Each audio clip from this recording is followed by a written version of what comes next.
మీ person యొక్క thoughts అనేవి ఎలా ఉన్నాయో ఒకసారి కార్డ్స్ అయితే తీద్దామండి. ఎవరికైనా పర్సనల్ రీడింగ్ కావాల్సి ఉంటే డిస్క్రిప్షన్లో ఫోన్ నెంబర్ మెన్షన్ చేస్తున్నాను. వాట్సాప్ కాల్స్ కానీ మెసేజెస్ కానీ నేను రిప్లై అనేది ఇస్తానండి. అంటే ఫుల్ డీటెయిల్స్ అన్ని నేను డిస్క్రిప్షన్లో మెన్షన్ చేస్తున్నాను. పర్సనల్ రీడింగ్కి నేను అమౌంట్ ఛార్జ్ చేస్తాను. మీకు ఓకే అనుకుంటే మీరు వాట్సాప్ కాల్స్ కానీ మెసేజెస్ కానీ చేయండి. వీడియో చూసిన ప్రతి ఒక్కరూ ప్లీజ్ లైక్ చేసి షేర్ చేసి సబ్స్క్రైబ్ చేసుకోండి. ఓకే అండి. నిన్న నైట్ మీ పర్సన్ యొక్క థాట్స్ అనేవి ఎలా ఉన్నాయి, అది మీ గురించి కానీ లేదా థర్డ్ పార్టీ గురించి కానీ ఏం ఆలోచించుకుంటున్నారు, తన కెరియర్ గురించా లేదంటే తను ఎవరి గురించి ఏం ఆలోచిస్తున్నారు, తన ఎనర్జీస్ ఎలా ఉన్నాయి అనేది చూద్దామండి.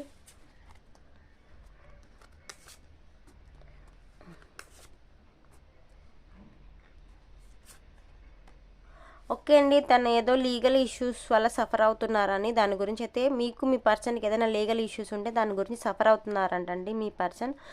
అంటే అవి తొందరగా అంటే క్లియర్ అయిపోతే బాగుండు అనేసి అంటే ఎక్కువ పెయిన్ అయితే తీసుకుంటున్నారనమాట. అంటే ఈ లీగల్ ఇష్యూస్ వల్ల ఏంటంటే తనకి కొంచెం అంటే ప్రశాంతంగా లేరనమాట.